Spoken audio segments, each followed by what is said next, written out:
So there we go. I have hit record. So now we are theoretically recording, but we need to wait until we're definitely recording. Mm-hmm. Yeah.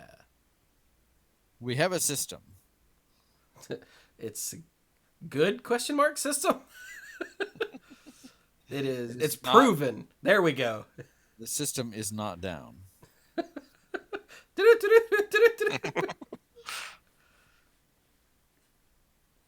Unless you mean Dirk's early warning system for whether or not he has to go to school tomorrow or not. That system is down, yo. You don't get to know. So much hate right now. Yes, once I get around to posting these odds and ends, a good chunk of it is going to be Dirk complaining about that in like entertaining fashion. So Yeah, not like a super depressing fashion. At least not for us. Maybe for him. But love you, Dirk. Mm-hmm. Even if you do hate Mike's stupid face.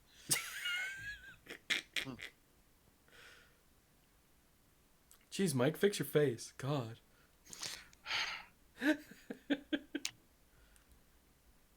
Are you gonna shave for your wedding? I would look weird. Okay.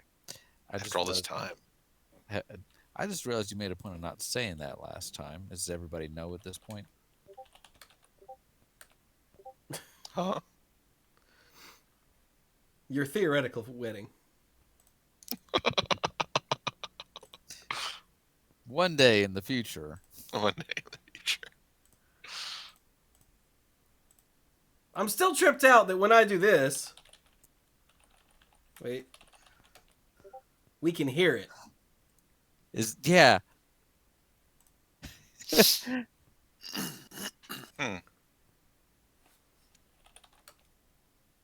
Because of my I didn't hear headset? that one.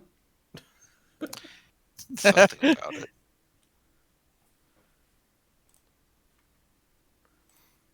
Yeah, those badoops that you guys could hear, that was me typing things in the chat. The dork chat. And thanks to my new audio headset, you guys can hear it because my audio settings are weird. Thank you, Windows 10, 12, or whatever we're up to now. 47. 47. All right, we've now been recording for almost 3 minutes, so surely Yeah. we have passed into actual recording at this point. One would hope. All right, you know what? I'm gonna I don't remember how to time out somebody manually. Ah, there it is. Timeout. There we go. Just gonna delete that message there just in case. Okay. And if that person, it turns out, isn't a bot and is just, Russian, then whoops. At least I only timed him out for a second. There are people that are not bots in Russia. True, but when they show up in America, lots of them are just Russian bots.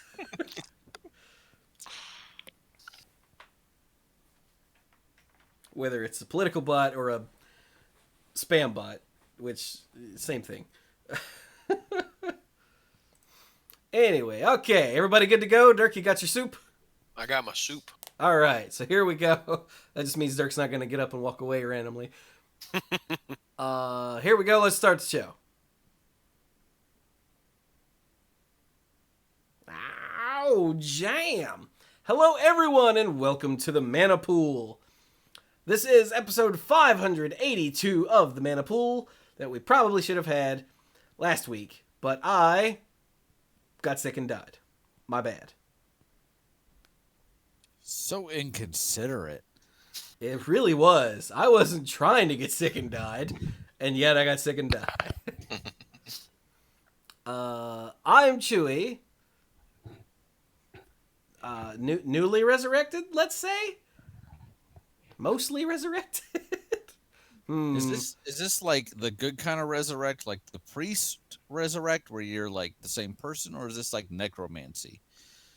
I guess we'll find out. Do you feel the urge to open any craniums? Are you hungry for brains? And then the next question is that unusual for you? 'Cause I don't want to assume. Maybe he's just not been telling us this whole time. Everyone gets cravings, so. Hey, I'm Brian. I'm the lead rambler and tangent master of the group, in case you couldn't tell already. So, talking a lot and going in different directions. Squirrel! I'm Mike. I'm the rules guy and Also, sometimes the game war guy. And this time I'm not going to let him do it. I'm not going to let him do it. Do what? Power through. Good job, man. Thank Respect. Respect. And then it's Dirk. And I'm Dirk, the self-proclaimed greenest man alive and moral compass of the group. And there's snow outside. Yeah. In North Carolina. Mm-hmm. Yeah. Happens every once in a while. Yeah. This one happened quickly, Mm-hmm.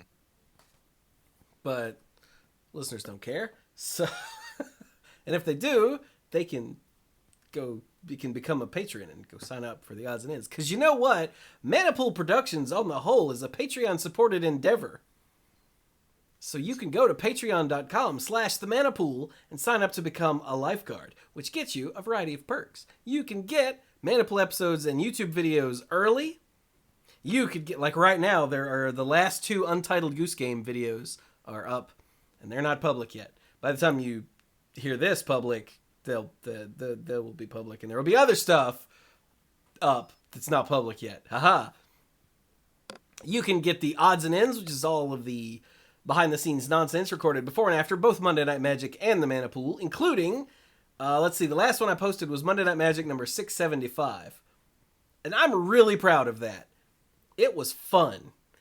It was it's one of those where I'm considering making it public as like the teaser for odds and ends, because there was some heavy stuff at the beginning. There was some usual figuring out what's on the show, what's going to be on the show, what are we going to talk about, what are we not going to talk about. And then there was like some storytelling and some abject silliness, and so we devolved into giggles at least twice. And it's a really good cross-section of what the odds and ends are. And I'm wondering, I need to consult Bill and Clues to see if they mind if I make that one public. Yeah. I might not, though. Yeah, so if you want to hear it, you might have to go to Patreon. And also, you can become a mythic lifeguard. You know what? I'm just going to do this at the beginning of the show. You can become a mythic lifeguard and get the sponsorship shout-out on both podcasts and on the end screen for all the YouTube videos. Of course, because I'm doing it early, I didn't have it open. So now I have to fill for a second. Oh, God. Pressure! Do. This is why we don't change things. No, that's not accurate. Oh, my God. I clicked too early before the screen finished loading, so it loaded up something else. Here we go. All right, I would like to thank our mythic lifeguards at the beginning of the show. What? Jason Doan, Kim Ho, Andrew Hunt, Al, Lance Delicious, Team You Hellas Haru, Connor Kennedy, John Morris, Alex Gonzalez, Scuzzo, Jeff Spencer, Stuart Slaw, PJ McMullen, Sophia Brattain, Casey, Faye Says, Danny Liao, Cody Buckowing, Jake Jansons, Jason Kaus, John Parker, Violet Moon, Aleph Cat, some guy named Mike, Bartle, Backwards Logic, ALK Alters, and the Beast Father, Aaron Goodwine. And viewers like you. Thank you. You can major in business management or accounting. No way. But yes, thank you to all of you mythic lifeguards and all of the lifeguards at every level, because I quite literally could not do this without you. Yay. Yay. Okay, remind me at the end that I already did that, because I'll forget and start churning through that whole spiel again. Okay. Because I'm bad at this. So, Brian, it's going to be remind weird. me at The end of the that episode. Chewie already did that. Do what? I said, Brian, remind me at the end that Chewie already did that. I will try. Might get about halfway through the lifeguards, and then I'll be like, wait a minute. This feels familiar. Nah, I'm sure it's just my imagination. Is it bad that the Motown song popped into my head? Running away with me. Anyway, Oh, yeah. yeah. So, here on the Mana Pool, we talk about Magic the Gathering in all of its forms, except for actually playing the damn game, it seems. Might have to do something That's about just that. an unfortunate circumstance. Might have to do something about that before too long. Yeah. We might have to. Hey, if everyone's out of work and school tomorrow, we'll just go crash at Brian's house and play Magic, right? Yeah? So, Mike, take off work tomorrow. Hint, hint. I kind of wish I could, but no. Call him and be like, I can't come in. You want me to do it? Because if you sound like me, they'll know you're sick. I can't come in. I'm sick. Anyway. We have a lot of discussion about all of the elements of Magic, especially, well, everything, really. There's no especially. We talk about all kinds of nonsense. Yep. And we have a segment that we're going to do on this episode called There's No Plane Like Home. Oh. Auntie M. And you were there, and you were there. You weren't there. Thank God. Oh, So man, what we need to do that thing, the meme that you see, and you were there, and you were there, and you were there, and then a picture of someone we don't like, not you. You were there, and you. Oh, where you got like the what's that? The not the family circle, but the Brady Bunch squares. Yeah. It's like not you. Yeah. But anyway, on There's No Plane Like Home, what we do is we take a look at a plane of existence that Magic has and figure out if it would be a good place to live or not. I cannot remember where we've done. I know we've done Ravnica, For the life of me. Yeah. Innistrad, Mm-hmm. Yeah, Innistrad was definitely Theros, Theros. and Amonkhet. Amonkhet. Because we did Theros and Amonkhet in the same episode, didn't we? Right. Either that or back to Yes. back I because think it they was were, like one of those. yeah, it was like here's a plane with beneficial gods, and then there's Amonkhet. And then there's Amonkhet.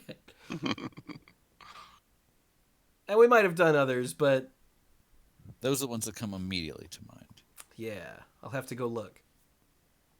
But for this episode, we're going to tackle, I don't remember why. I think Brian just threw it out as a possibility, and we all went, yes. And then I Yes. got sick and died. Yeah. So, Yeah. but we're Just- doing Kamigawa.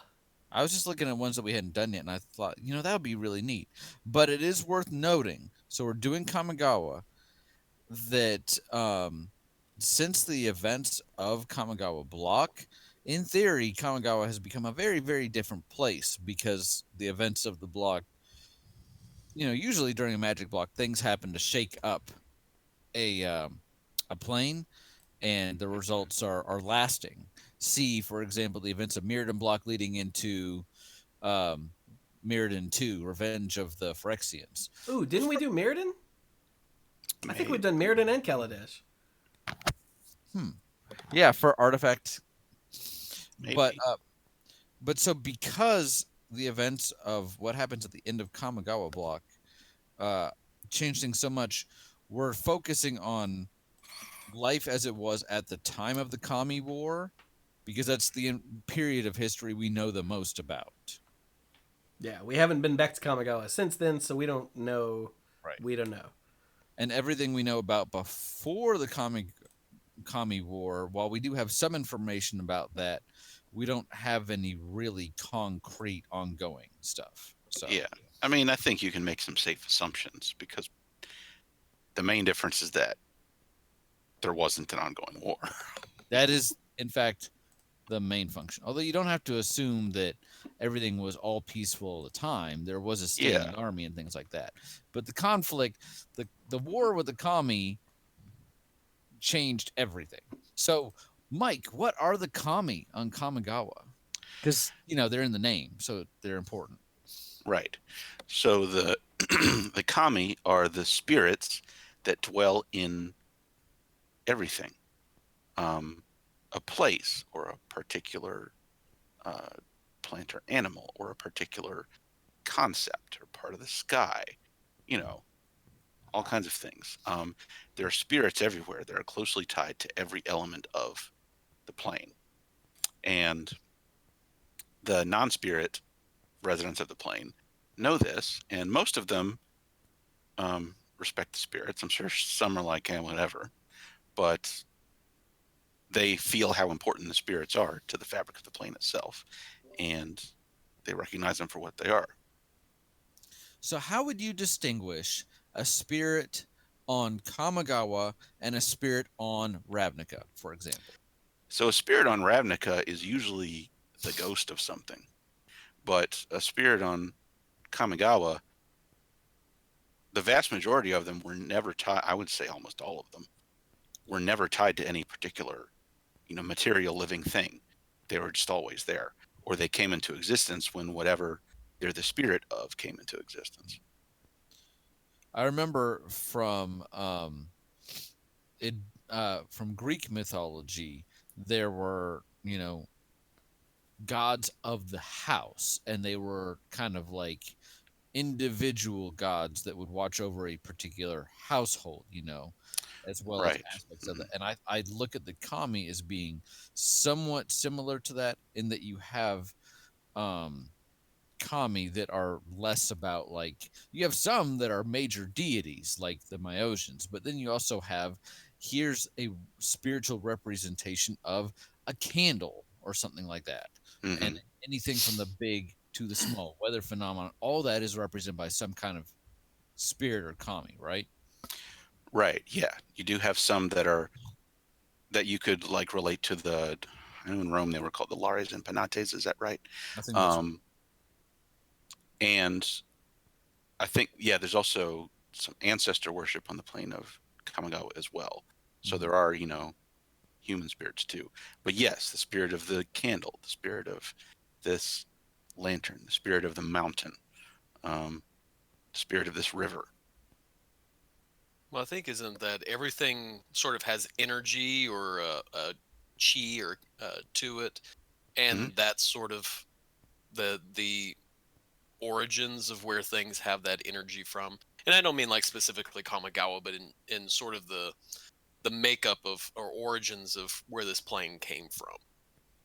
That Hmm. there's I could be completely wrong in this, but I think in sort of like Shintoism, there's there things have energy to them, which could be the land, trees, whatever. And that's sort of where the kami sort of is supposed to have come from, is the spirit that these things have. Yes, that's right. Kamigawa, the world setting of Kamigawa, is heavily based on the earth culture of feudal Japan. Mm, And a lot of the ideas about the kami are influenced by the native Shinto religion, which is, I'm thinking I'm using the right term for this. It's one of humanity's animist religions. There's the breath of life in everything, right. everything out there, and that's the energy that you recognize inherent in and flowing through everything. Mm. Deep stuff. So, I guess I know we said we'd focus on the Kami War, but immediately prior to the Kami War, did humans interact with Kami on a regular basis, or I would even say like a daily basis? Did you see them at the grocery store? I don't know. my I doubt it. You've read I don't know how many hints the books give of what things like used to be like before, but I haven't read them. Right. Well, I guess like I said, we don't know exactly how things were, but I guess I should ask this: Do you have any knowledge of like where the kami come from? Like, do they generally reside on Kamigawa like the other races do, or do they come from somewhere else? Ooh, I can answer that. Kamigawa is a plane made of two parts. You've got the well, I have the names right here. The Kakuryo or the Reikai. That's the spirit world where the kami live. And then you've got the Utsushio, who I probably said wrong, where that's the physical world where mortals live. And there's a boundary between them, but Yes. I don't know if that means they couldn't cross over or if that means they just didn't cross over. I think it's supposed to be difficult. I don't think it's impossible because I think that people could interact with commies previously, but it was not an all the time. My understanding is it's not an all the time kind of thing. Yeah, So- there was some interaction. You know, that's how people knew that the kami were there, and that's how the kami knew that people were there. You know, so there was some interaction back and forth. But you know, during the war, you see people reacting with confusion and horror to the kami Yeah, manifesting on a regular basis. So this is not something that happened all the time. right. So generally, the two sides of the plane kept mostly to themselves, except for the interactions between them. And picture this: you're Kanda, you are the emperor, so to speak, and you're like, you know what? I'm getting old. Maybe I don't want to get old anymore, or maybe I don't want to be mortal anymore. And you see all this evidence of spirits around you. We have kami for everything. You can't really become a kami as far as you know, but you work with some moon folk. You've got some smart people on your side, and you're like, you know, if I can breach that boundary and take something back with me, maybe I can. Brian? Nope, he's gone. Well, that was awkward. Just right in the middle of his point. Yeah, so to summarize what he was getting at, if he could get something from the other side, bring it over here, he could use it to keep his life energy. He could use it to be immortal just like the spirits are. And he could remain the emperor in a Ganjo. In the material world. And Hey, Brian's back. how much of that did you not hear? Lots of it. Everything after what if I brought something back? Yeah. Oh wow. You That just was blinked a lot. out and stayed gone for that whole time. Okay. What if I brought something back? He the day that his daughter was born, he breached into the spirit realm and brought a kami back with him and kind of like caged it here. Does that sound like a good idea to anybody? No. It clearly did to one person. I mean, apparently it worked for him because he gained strength, he gained immortality, and when the kami started attacking, it was noticeable that for however many years the war went on, he and his castle were almost impenetrable. So, what did they call it? They called it that which was stolen. That which was taken. Yeah, that was the only name they gave it, really. Yeah. And it turned out that the reason Kondo taking that which was taken provoked the war was because that spirit was the child of probably the most powerful spirit in the Reikai. Okagachi is the kami of the barrier between the two worlds. Whoops. Oops. Yeah.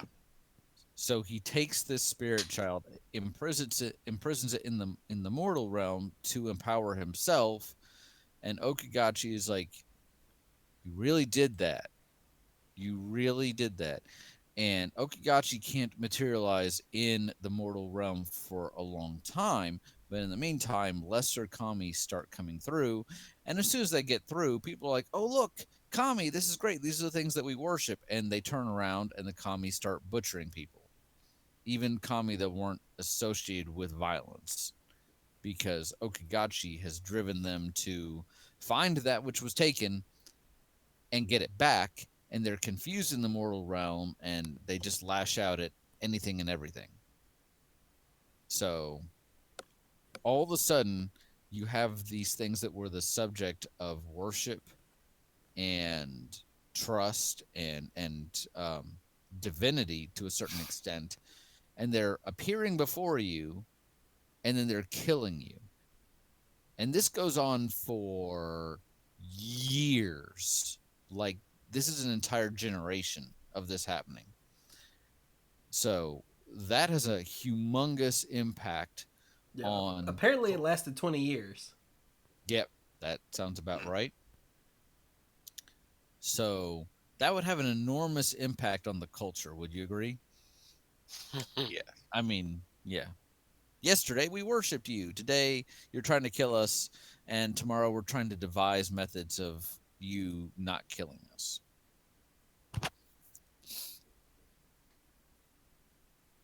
But yeah. And it turns out it was... from what I understand... here's that the damage caused by the time rifts that we didn't know about was what made the barrier between worlds weak enough for Kanda to slip through and snatch something. Is that what happened? That is some retconning from later, but yes. That's I'm willing to believe that because, a similar thing started happening in Ravnica. Yeah, but the only issue I have is that the events of Kamigawa Block take place thousands of years in the past, because at the end of Kamigawa Block, you have Toshiro. Toshiro being sent to Dominaria, and his descendant, by at least, I don't think it's his son or grandson, but by some degree, is later in service to Nicol Bolas, like original OG Nicol Bolas. So we're talking about stuff that happened a long time ago. That's why they're called time rifts, Brian. Yeah, a time rift is open on both ends. So That's true. See, I'm not a physicist or a psychologist or any kind of ist, really.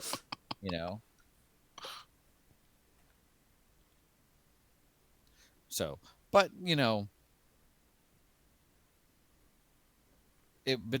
whatever the cause, Kanda was motivated by very, very selfish means. It's debated, he saw himself as a great ruler, and he didn't think his rule should ever end because he's so good for the people. It's like, abolishing certain amendments so that you never have to get voted out of office and you keep coming back. But that would never happen these days, right? So, or not even necessarily in America. There are places around the world where certain people. If that happens, I'm going to come to your house and throw rocks at you, Brian.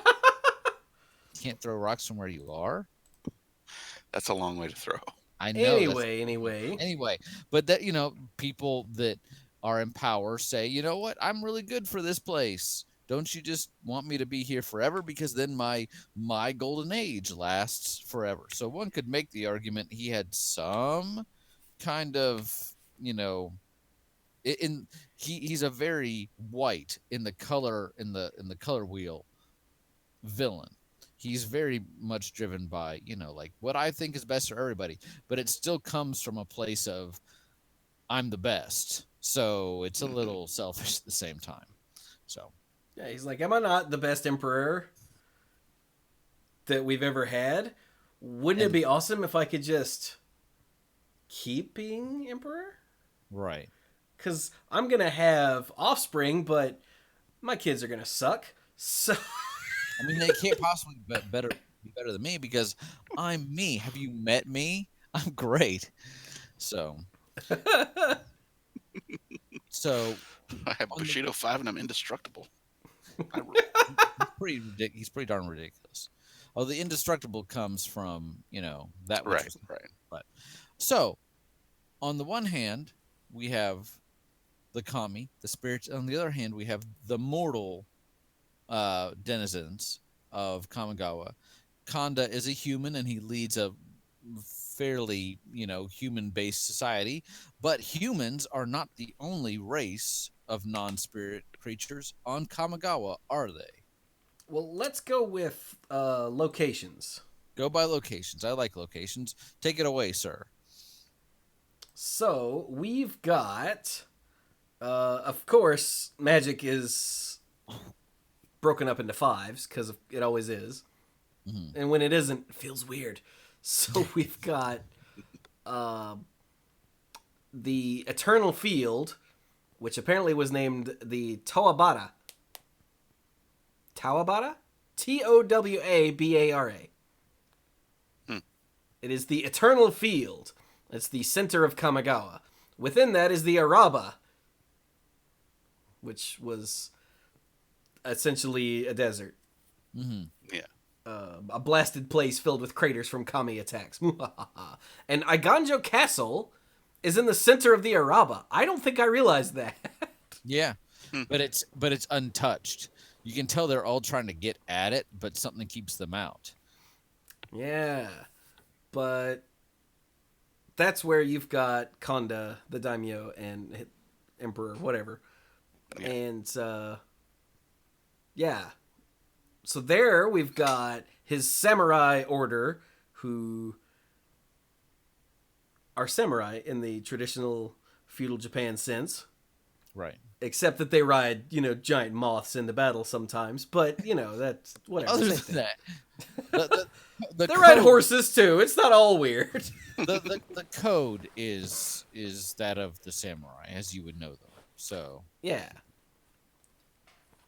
Are there What? Are there any other races hanging out there? I'd assume, think since so. they're quite aligned, that the kitsune would be in the area, but I don't know. I feel like there would be some kitsune as well, but Yeah, I think kitsune are pretty omnipresent, though. okay. So I mean, there could be some there because they are omnipresent. Yeah. They're not necessarily restricted to that area. True. But yeah, the kitsune are the humanoid fox people. Right. And they're master swordsmen, and they mentor the samurai to train them in the ways of the blade. Yeah. Accomplished clerics as well. Yeah. Some of them are mystics. Every kitsune grows extra tails, and the more tails they have, the more spiritual, the more knowledgeable they're supposed to be. And if a kitsune ever were to grow a ninth tail, that I think that they achieve enlightenment or something like that. That's why you have a kitsune like 8.5 tails, because he's regarded as a leader amongst their people, because he's almost there. So he's so close. One of the things I find helpful for this discussion is, from a design standpoint, Kamigawa was the legend set. I think every rare was a legend or legendary creature. Some legendary lands and stuff too. So during our discussion, it's helpful for me to have like examples of. Yeah, they didn't have legendary instant or sorcery tech yet. So not yet. But otherwise, yes, every rare creature was a legendary creature. Right. And there were even some uncommon legendary creatures. Several. Yes. Yes. Right. And so I'm looking now. I remember that there was the captain of the samurai guard, and I have Gather up, and I'm looking for him, and I can see him in my head, but I don't remember his name. So I can see him too. Yeah. Where is he? I don't see him here. All right. Was he cost like 5 and a white? It costs like 5 and a white, and yeah. Oh, I should have had this ready. Why is he not showing? He's legendary. I don't know why I'm not seeing him. I'm not. That's not coming to mind at all. And I clicked on the. Is this a kitsune? No, it's a human. Human. Oh, that would be why I can't find him. There's a second. Takino, samurai general. Oh, there we go. Yeah, the samurai were extremely loyal to Kanda. like to the point that they would lay down their lives for him. So Yeah, these are the samurai of Tawabara who dutifully protect Eganjo Castle and ensure peace across Kamigawa. Although they're really bad for direct fights against Okagachi. right.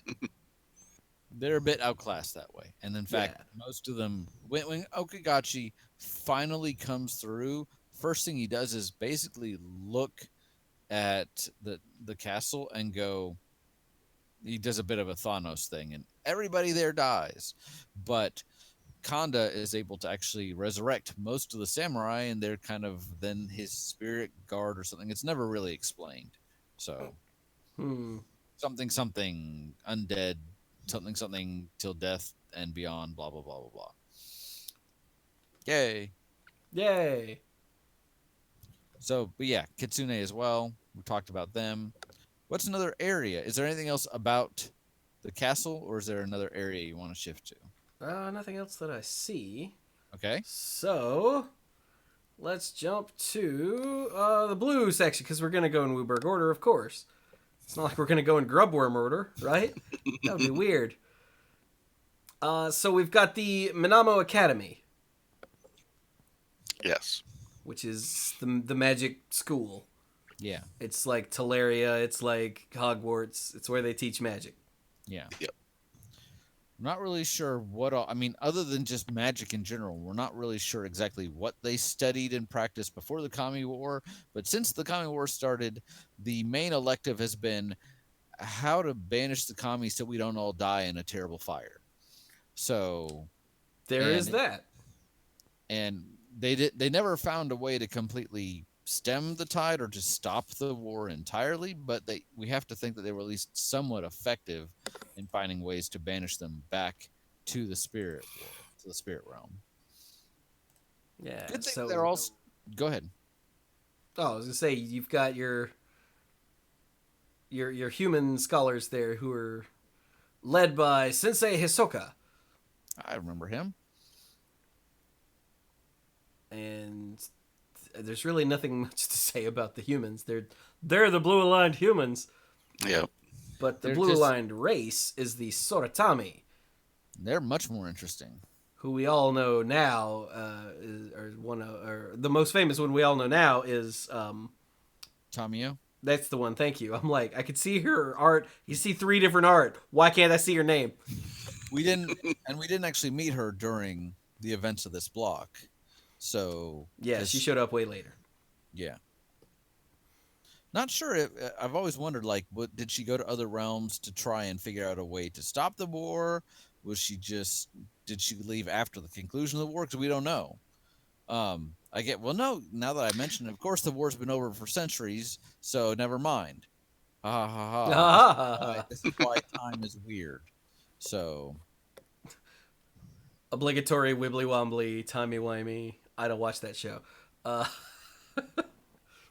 yeah, the Soratami are, they're rabbit folk.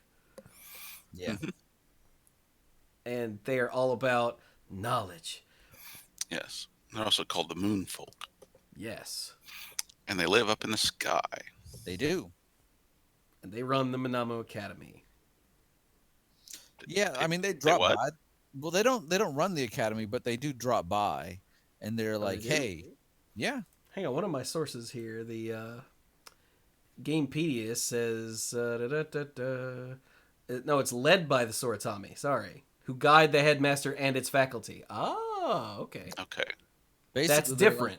They're like, hey, we'll teach you some stuff, but they're also, kind of exploiting the students to do some of their research for them. So, like any good academy. Yeah. I think they see themselves as literally and figuratively above everybody else. Get it? Because they live in the sky. Exactly. So, you ever notice how arrogant a lot of blue-aligned races are?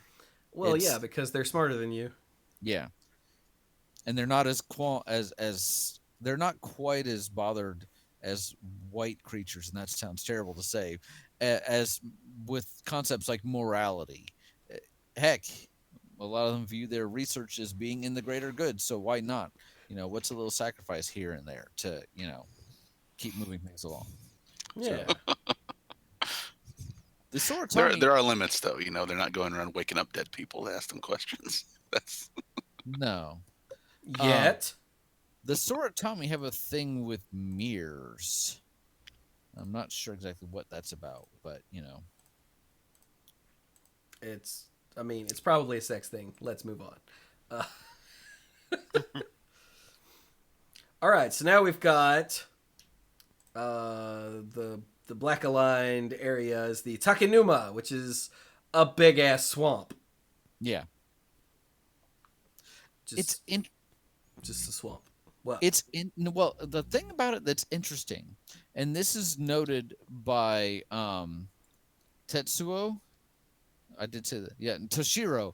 I get all these Umazawas mixed up, and that sounds terrible, but we've had a couple of them. literally a couple of them.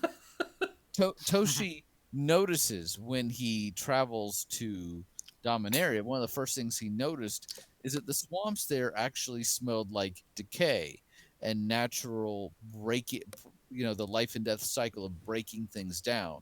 And he thought that was a novel concept, which immediately tells us that's not what's happening here. For some reason, the swamp is just a swamp. It's more like a bog than an actual where you have the process of breaking things down and rebuilding and new life. It's not more even like a marsh. more like a marsh, perhaps. Just think of like some wetlands, because it's not really decay. It's more just So just a little bit of a difference there, and that might be due to the physiological differences between the planes, and those areas, while they look similar, serve different functions. Who lives in the swamp? Turns out a lot of things live in the swamp. You've got bandits, just in general. Disgraced Ronin. Yeah, that's samurai with no master. Yep. The Nezumi, the rat folk. And those aren't folks that like rats. No. It's like the Soratame are the rabbit folk, and the Kitsune are the fox folk. They're the rat folk. They're humanoid rat people. Yeah. Like Marrow Gnawer. Nom nom. He noms the marrows. I really like his art. It's kind of terrifying if you look at it, actually. Yeah.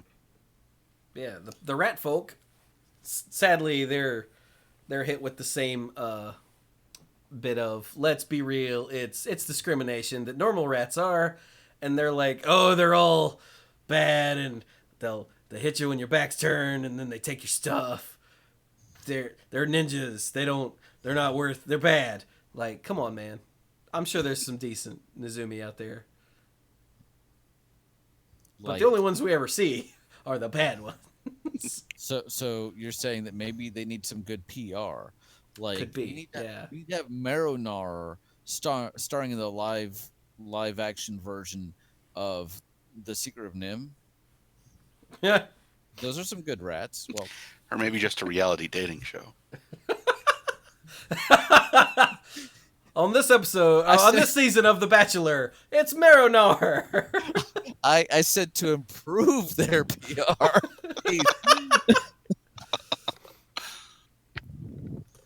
So that's the Nezumi. We've also got. Just real quick, ninjas. You mentioned that, but I just want to point out how cool. I mean, everybody loves ninjas, right? They're awesome. So True. To date, like, Kamigawa was the only plane that we've seen so far with ninjas. Somebody back me up on that, but yeah, ninjas. I think all of the ninja we've seen outside of Kamigawa the set are from Kamigawa. That's what I'm thinking, like from master sets and Wasn't there a vampire ninja in Modern Horizons? Oh, was there? Something like that. Well, maybe. I mean, You've that got draws. the internet. Look it up. All right. So that's all I wanted to say about that. Ninjas. Okay, I'm good. Okay, we've also got ogres. Right. Well, as another black aligned race, and ogres are awful Yeah. on Kamigawa. Yeah.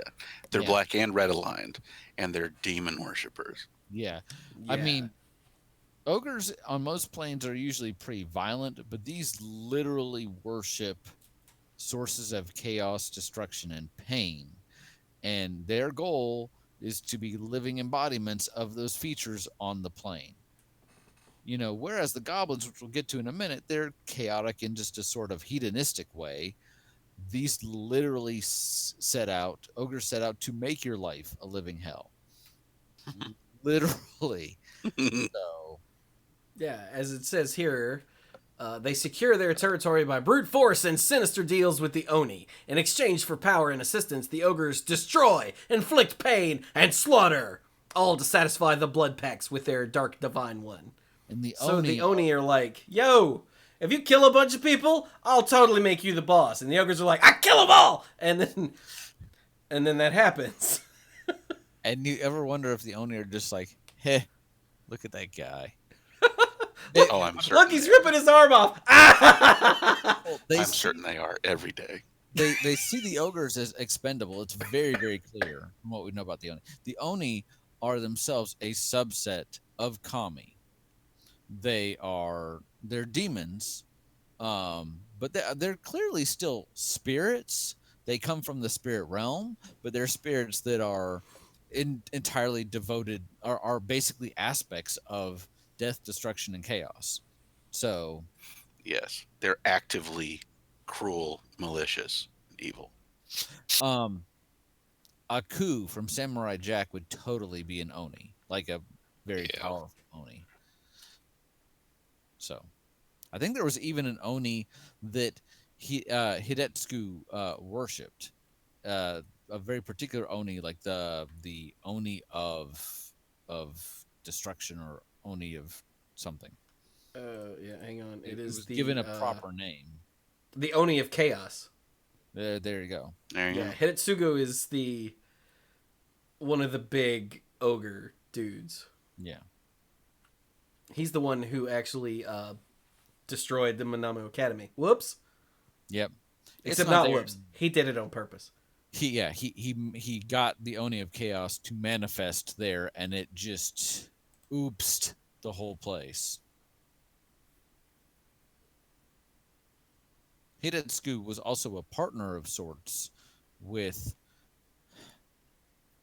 Toshi, yeah.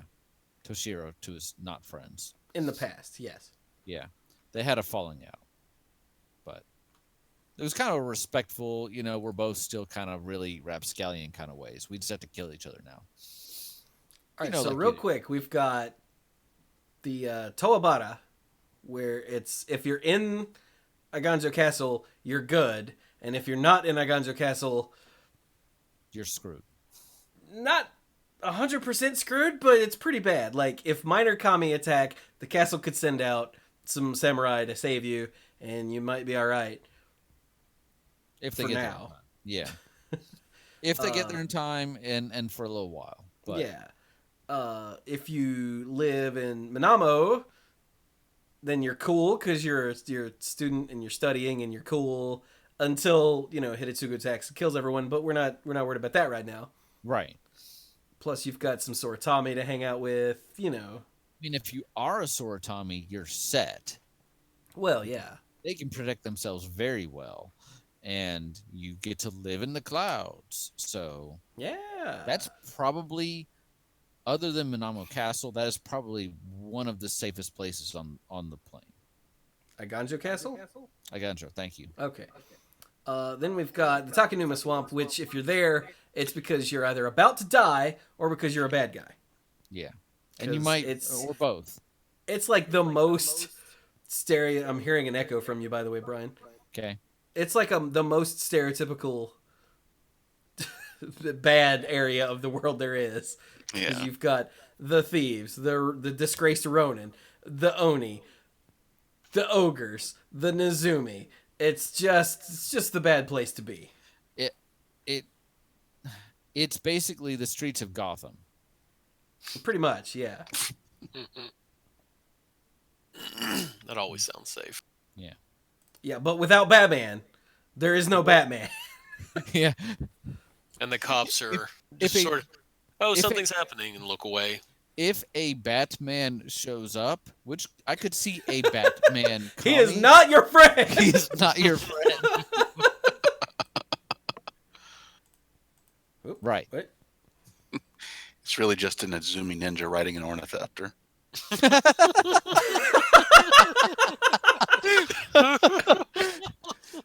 All right, Wow. Dirk, you can do voices a little bit.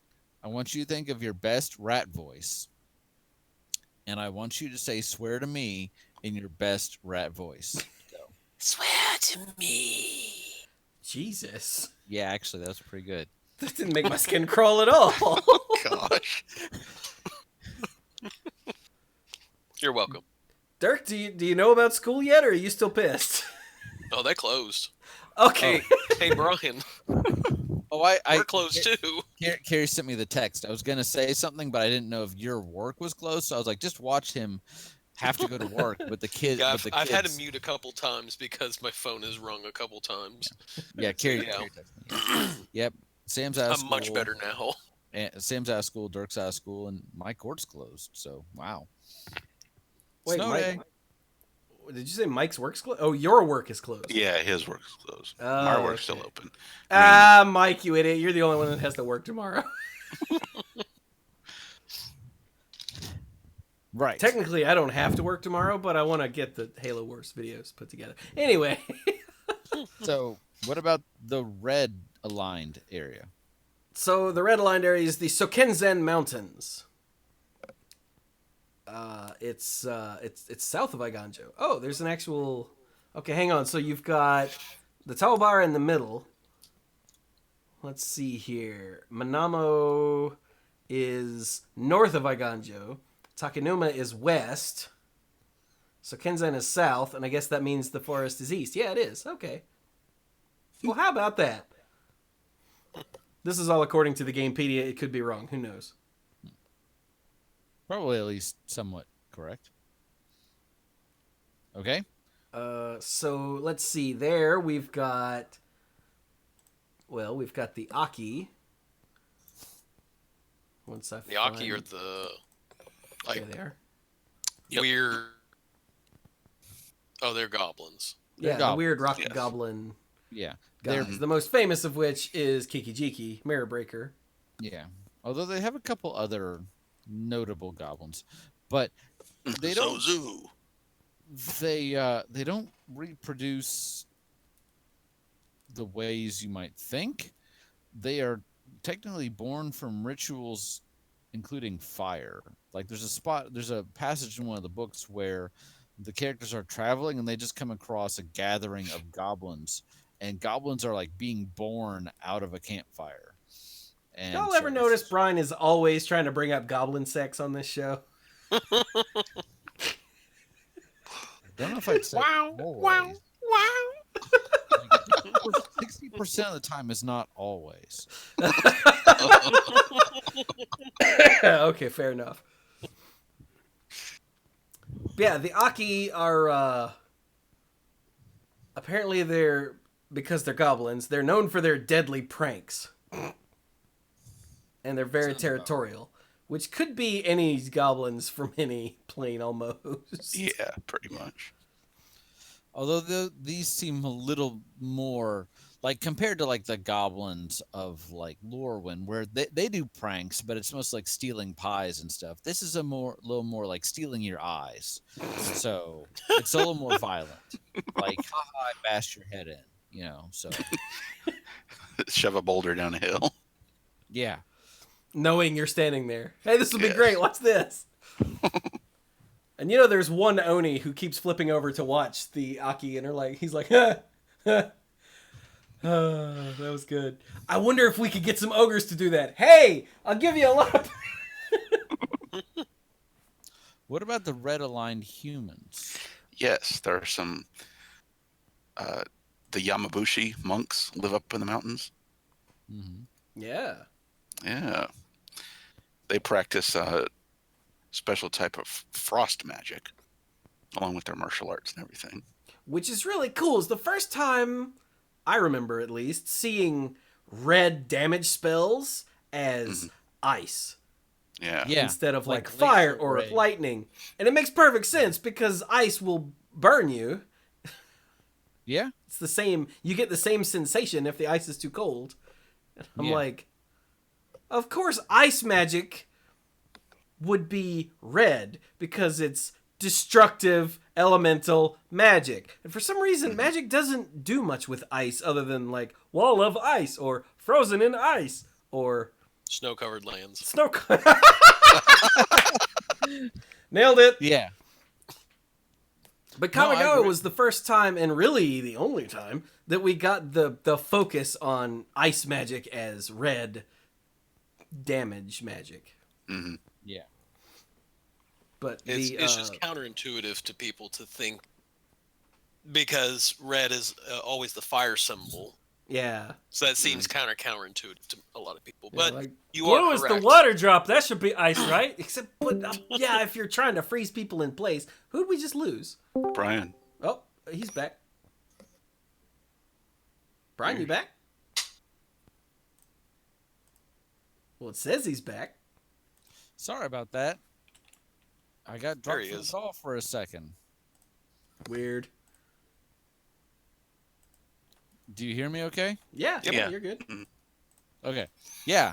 But yes, this was the first set where we really saw ice being used in this way or being depicted in this way on damage spells, and I think it's perfect. So And it makes a lot of sense when you think about it, because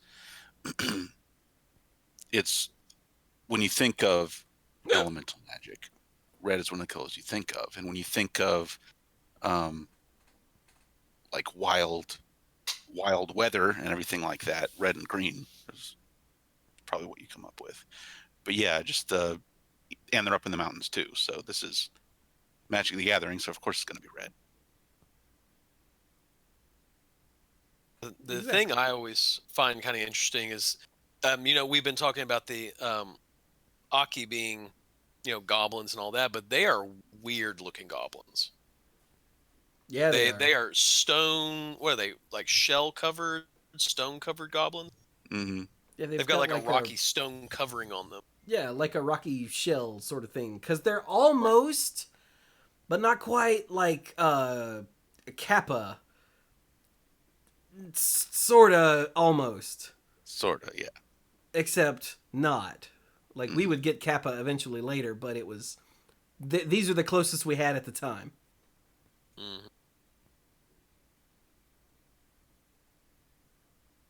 But yeah, these are not the ones that you could hit with a hammer and are trying to shoot their brothers in catapults and everything. These are very intimidating looking goblins. The one in particular that we're looking at, or that I'm looking at, is the one on the magic page, and it's very reminiscent of old Sengoku Jidai, like samurai face masks that they would wear, that sort of is supposed to intimidate your opponent, sort of thing. That's what it reminds me of. Hey, I wonder if they did that, say, oh, maybe that's why samurai masks look like that. Because, okay, what's scary? A goblin!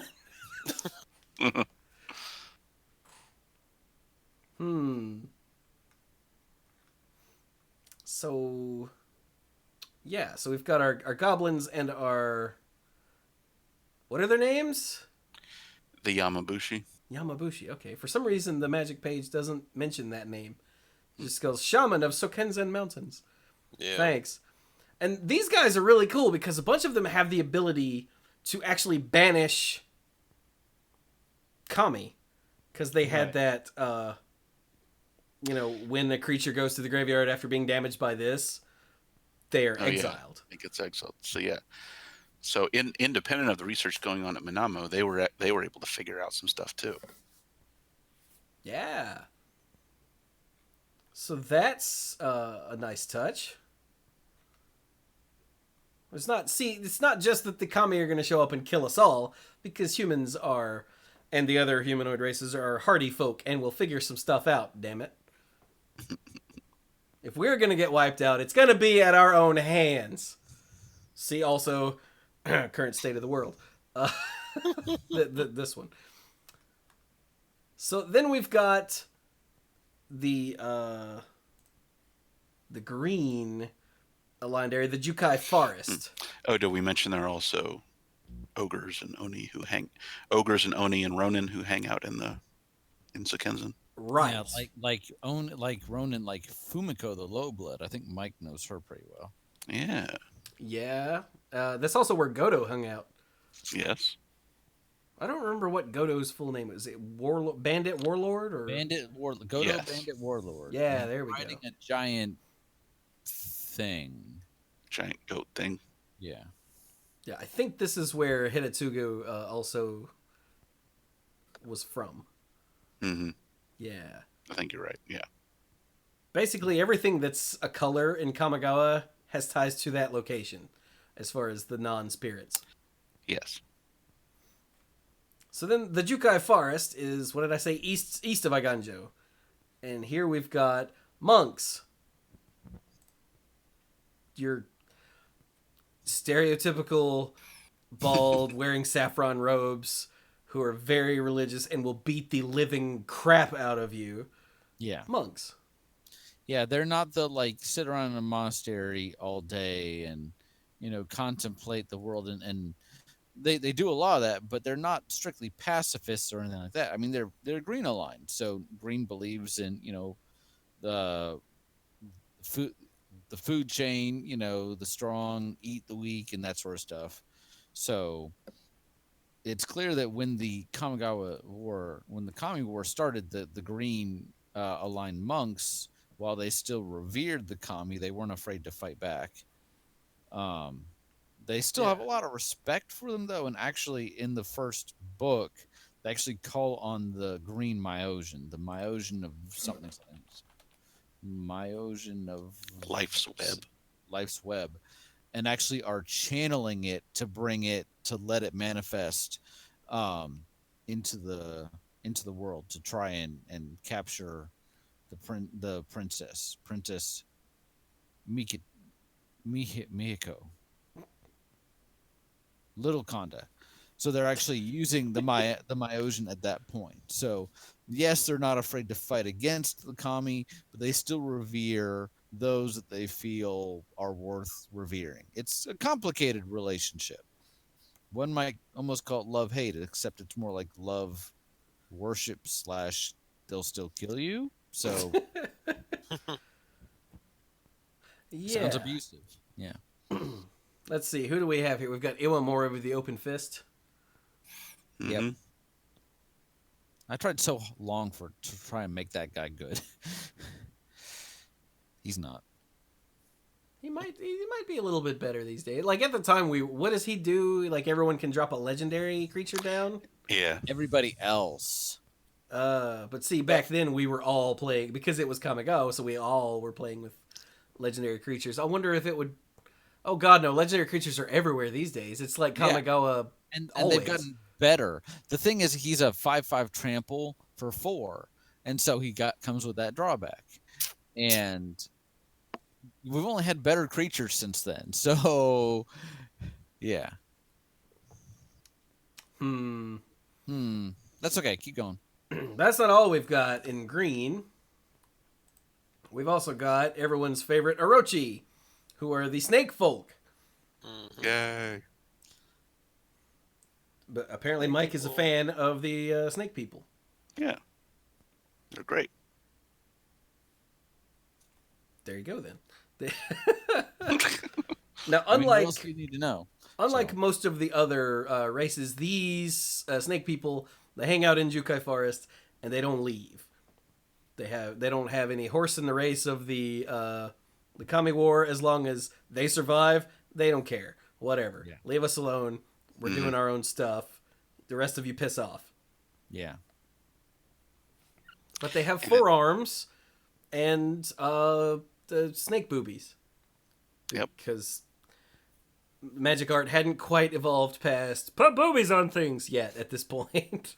Snakes have mammillary glands, right? Mammillary glands. Yes. Which would be an excellent name of the episode if it wasn't. Right. But it's weird that we don't have much to say about the Orochi, or at least I don't. Is there much to say about the Orochi? Were they one of the cultures that didn't really bother much about the kami? Yeah. I don't know. There's a whole lot more to say about them just because they didn't really figure into the greater story a whole lot. They don't have much of an impact. No. Yeah, I think they were just there because they wanted a green-lined race, and hey, how about snake people? That would be freaking sweet. Like, we didn't write them into the story at all. Just make a mention of them. It'll be fine. Yeah. The only major notable one is the Shakira tribe elder. Oh, God, Sakura Tribe Elder. Like, there were a bunch of legendary Orochi from the Kamigawa block. Yeah. Yeah. And all of them, most of them, at least I remember reading them and going, wow, I bet that's pretty good. Yeah, weren't they all like... It felt like all of them, or almost all of them, were part of some kind of aristocratic family within the Orochi. Yeah. And they had these neat tribal bonuses that they gave all your snakes. Yeah. Yeah, Sachi, daughter of Sashiro. Sakiko, mother of Summer. Hey, all their names start with S. That's clever. Sashiro, the anointed.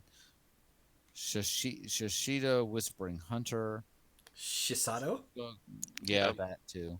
The color of autumn. Sasuke, son of Shishiro.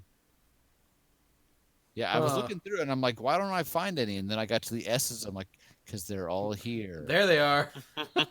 Because they're snakes. Get it? What's the flip one called? Shidako. Brood mistress. Yep. Okay, well. There you go. Anyway. So, yeah. So let's continue our recap. If you're in the mountains of Sokenzan, then you're probably a shaman. Or a what was the word again? I'm pretty sure it's Yamabushi. There we go. I don't know why that won't stick. For some reason, I thought that was the dude's name. But I guess Master Yamabushi was his title? Yeah, Kumano is the Master Yamabushi. Oh, Kumano Master Yamabushi. Okay, there we go. So yeah, if you're a human living in Sokenzan, you're probably either a shaman hanging out, fighting off kami, life is good, or you're a ronin and you're a bad guy. So, I feel like the red. I feel like the red ronin are more bandit-y types. That's true. They're more. Bad. They're not bad. They're Mercenaries. just masterless. Yes. Yeah. Okay, yeah, you're probably right there. My bad. I didn't mean to lump all ronin together. Not all ronin. Yeah. And if you're in Jukai, then you're either a monk doing the monk thing, or you're an Orochi who don't give a damn about the Kami War. Yeah. Huh. Did we cover all the races? Looks like we did. Yeah, basically. I mean, when you figure that the kami make up like half the population, in a certain way, then everything else is like divided amongst the other races. So yeah, and there's nothing about the kami that are like really regional or any certain characteristics you can assign to these kami or that kami, because it all depends on what thing or place or concept they're associated with. right. Yeah. And kind of like the Eldrazi, their motives and their thoughts and their actions are really hard to imagine or read, at least by mortals. Yeah. I mean, because they're so different. Yeah. The main thought when the kami started showing up was, this is really weird. We don't know how to interact with these things when we're actually seeing them like this. And they started attacking. They're like, okay, we need to defend ourselves. But it's kind of that threat of the unknown too, a little bit. I have never seen the show Attack on Titan, but I've read some of the commentary about it because it was really big, like 2 or 3 years ago. People were like, "Oh, it was a critical darling" or whatever. I never saw it, but one of the creators said that what they were trying to express with the show was because apparently the main monsters have no way of communicating with the victims other than just eating them. There's no words or anything. He said that he wanted to try to convey the threat of the alien and the lack of understanding. There's no communication whatsoever because there can't be. And he said that that's kind of a terrifying thought. So you have these creatures that are next to divinity and they're popping up, and you're trying to like figure out why are they here, and they start killing you, and you're like, we don't know why. A lot of the races were like trying to find ways to appease the kami, whereas everything they did just resulted in the kami still killing them. And because Kanda didn't actually say, hey guys, guess what, I took this thing, it's awesome, people didn't know what caused this, so it was very confusing. Yeah, I mean, that would be like if you, let's see, Mike, you're Catholic. If you went to church Mm-hmm. and a saint materialized in front of you and then backhanded your ass, you'd be like, wait, what? I would be highly disturbed. Yes. Yeah. Yeah, this thing you had looked up to all the time, and all of a sudden is before you, and it's meeting you with violence. And at first, your initial reaction is going to be shock, but after a while, you're going to be like, I'm not going to take this from Peter or Paul or anybody. Even the little Peter or Paul. Saint Anthony needs to show some respect. There you go. Because at a certain point, you're going to be like, okay, I need to defend myself. So. Mm-hmm. So yeah, it's a very volatile place to live at this point, but it's still, and you could just up and die. Yeah, but that's how it is on every Magic plane. Yeah. This is kind of interesting how the kami get there. There's not like a gate. Like you think about how Bolus moved the Eternals to Ravnica. There was the planar gate, or on Innistrad, demons come out of hell at fissures. They actually walk from hell onto Innistrad, and they're like, yo. The kami can apparently materialize pretty much anywhere except the castle that's name escapes me at the moment. Ganjo, yeah. Ganjo. Probably because that which was taken is emanating something to keep them out. So you could be just doing your own thing anywhere, and the kami that's associated most closely with that place just pops into being. And goes, look, a human! In fact, you know what? I actually want to say, well, I haven't read the Kamigawa books in a while. I want to say that actually, either in the castle or close to it, a council was meeting, and in the course of their discussion, some kami started to materialize. So the samurai had to like spring into action. So it's not as dangerous as Innistrad. I feel like I'm glad that we did Innistrad early in this process, because Innistrad is like the litmus test for everything is going to kill you. It's gotta be one of the worst planes to live on, because the whole plane, everything there wants you to die or enslave your soul so they can eat your soul. And then And that's like not with the plane being in a state of full-blown war. No, that's like Tuesday. Yes. So. Whereas with Kamigawa, yes, you have these things going on, but you also, depending on when we're dropping by, we're assuming it's during the Kami War, humankind and the other races, not to sound speciesist, have been trying to adapt. That's why you have the Academy researching ways to banish the Kami. People have built their society again for about 20 years, we said, so essentially a generation around how do we survive. We haven't been able to placate this, so all right, what's the most protected we can be? Where do you think you'd want to? Where do you think you'd want to live if you lived on Kamigawa? Because I think I'm still going with the Moonfolk. If you're a Moonfolk, if you're not a Moonfolk, you don't get to go there. Like the whole Accurate. story of Kiki. Did we really lose Brian again? Just a little bit. Brian? Hmm. Well, now you're lighting up, but you're not talking. What the hell? I think the storm is messing with my internet connection. Oh, okay. Probably. For a couple minutes, about 15 minutes ago, you guys were roboting really hard, Oh, and then okay. it cleared up. So I was so saying, you said something Kiki, and then you were gone. yeah, because the whole thing, Kiki Jiki's whole story was that he managed to get up there and, break a very valuable mirror, hence his name. But the point is that if you're not a Soratami, you generally can't live there. So if you're just a regular human, if you can get inside the castle, the White Align Castle,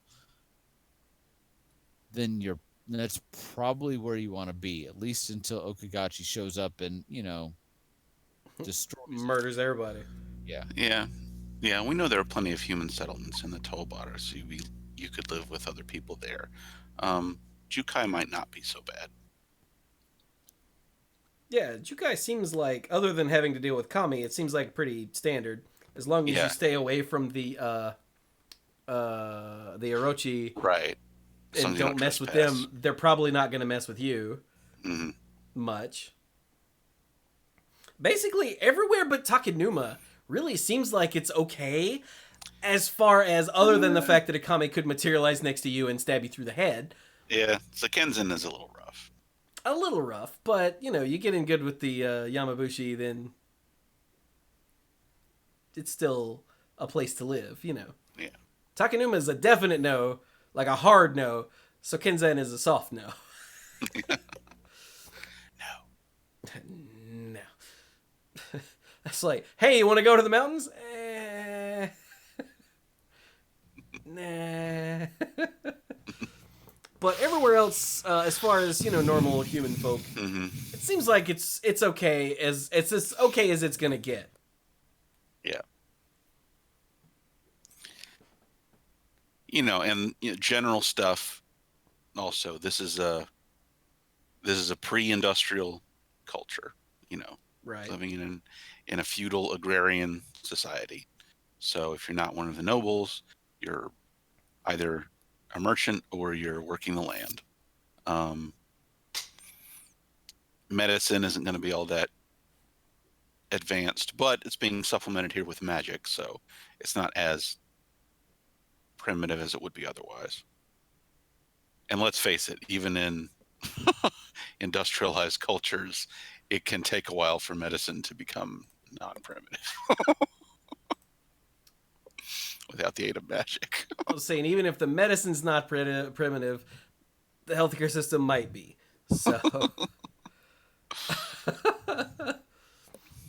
So, yeah, all of that are good. That's all good points that we just sort of lump together as, well, it's feudal Japan.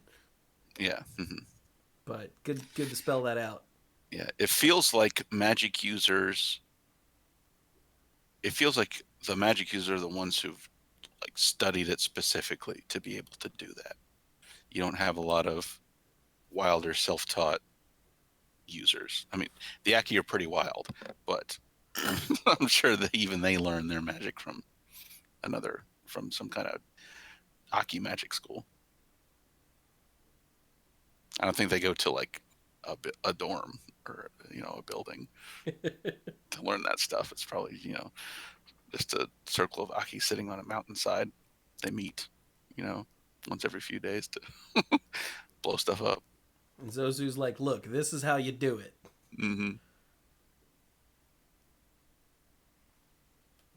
Yeah. So Brian had to step away for a minute, as you might be able to tell by the red circle that's behind his leg there if you're watching the video, or by the complete lack of Brian talking if you're listening to the audio version.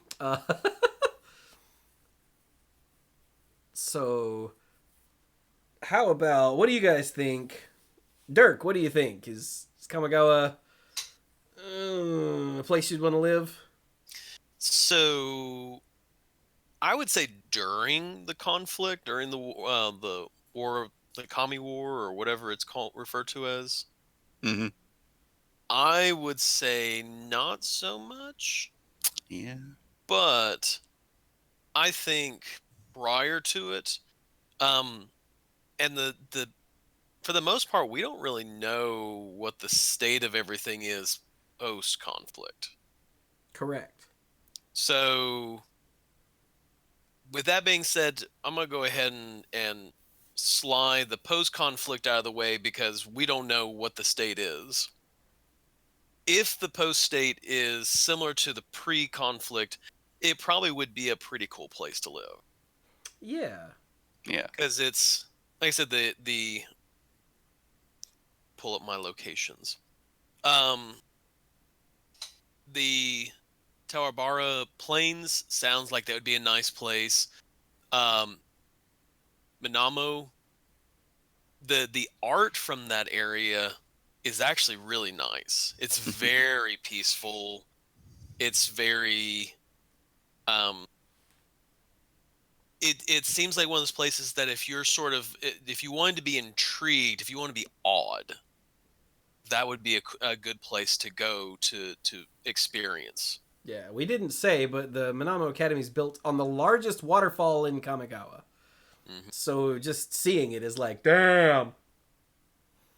Um, and then again, you have the swamps and all. That might not be a great place for you to go unless you're wanting to change your lifestyle and go a little south with your lifestyle. uh, so Kinzen, I think would be a nice. I think that'd be a fun place to go. To go and see the shaman, to go and you know experience the area. Uh, Jukai, again, being a place that's got a lot of cool science. It's got I think one of the largest trees. Hmm. The Bosiju. I know I butchered it, but Oh yeah. I mean, that was pretty close. the oldest Seiju, tree on the who, what, plain. what's that called? Who shelters all? Is that Yes. right? Yeah, I That's right. think it's Boseiju, right? Yes, I think so. Yeah. The oldest tree on the plain, the huge twisted old cedar. Its name means "she who shelters all." Yeah. But yeah, it's one of those places that again, as long as you're not going to go out and mess with the Orochi, I think you'd be fine Yeah. to go and explore. So, if again pre-conflict, I think the plane would actually be a really great place to go. And if you were to go visit, if you were looking for a permanent settlement, a place where you're like, yeah, I'm looking for a place to move to, that might be one of those places. That might be Mhm. kind of nice to move to. Um, During the conflict, I would highly say no. Mostly because I'm not of any of the I'm not one of any of the creature types that the kami are just going, "What's up?" and they just keep walking. I obviously do not fall into that category, so I would probably be skinned alive and turned into some kami's decorations. I might be the candlestick that the candlestick kami is lighting. Jeez. Yeah, but wonderful thoughts and everything. So, um, I was just gonna get eaten by an ogre. of the things that could kill you on this plane, which one would have killed you? I think the things that have killed me usually from Kamigawa have been not the snakes is what's killed a bunch of people from that plane for me. Death by snakes. Death by a horde of snakes. But yeah, like I said, me personally, pre-conflict, I would definitely give it a 4-star, 4 out of 5 stars, probably 5 stars compared to some planes we've talked about. But during conflict, I would say probably on the 1-star list. Fair enough. How about you, Mike? You want to live in Kamigawa? On Kamigawa? Through Kamigawa? I don't know the proper preposition there. Yeah, at Kamigawa. Towards Kamigawa. Towards, there it is. Yeah, under what I would call normal circumstances, when there's not a war raging. Yeah. It in terms of just general quality of life, it'd be a lot like Theros, except you wouldn't have the temple culture because, the kami are all around you. But yeah, and I would probably gravitate towards one of the major human settlements in either the Tobara or Jukai. But yeah, it'd be a pretty nice, pleasant place on a normal day. Yeah, if you had to pick the region you would say, yes, this is the region I would want to go to and visit. So you're saying the white and green region? Yeah. I myself would definitely go with Dirk's choices because I'm thinking the blue and the Blue and Jukai, green. the blue and green areas. The Blue Academy is fairly safe until it gets blown up. So yeah, they existed for a long time before they got destroyed by the Oni of Chaos. Well, we're thinking, when we're talking about, we're thinking, okay, what would it be like under ideal conditions, and would we want there to be during the war? Yeah. So we're sort of breaking down to those two because right now we don't know what post Kamigawa looks like and works like. Right. Yeah. So hey, Brian. Yes. Now that you're back, would you live on Kamigawa either before the Kami War or maybe after, whatever, or during? And while you do that, I'm gonna step away. So I'm picking. The question is, would I live on Kamigawa, period, and then when, or Sure, okay. It's what would you live on it pre-war? Would you live on it post during the war? We don't really know post right now because we don't have any idea of what it's like. Yeah. So, I mean, I feel like even during the war, while things were bad, they're not as bad as some places. You got to figure. You think about it, Magic is a game that's based on conflict. The entire purpose of the card game is to reduce your opponent's life total from 20 to 0, or make them lose their mind and mill them out. Make them pick up their pieces of cardboard and walk away. Yes, or mill yourself, Mike. But that's not actually a win condition. So the reason I bring this up is because challenge accepted. Planes that we go to invariably, even if they start out as peaceful, have some kind of conflict going on because that's what gives rise to the combat. That's what drives the story. My point is that life in the multiverse can suck. It just can. Most places you go to at some point or another, there's violence. If you kind of accept that, this isn't a terrible place to be. And even during the Kami War, the people are at least, most of the people are fairly unified. They're trying to find a way to survive together. There doesn't seem to be any indication that the Kami are really tipping the scales, at least until Okagachi comes. It feels like there's this balance happening.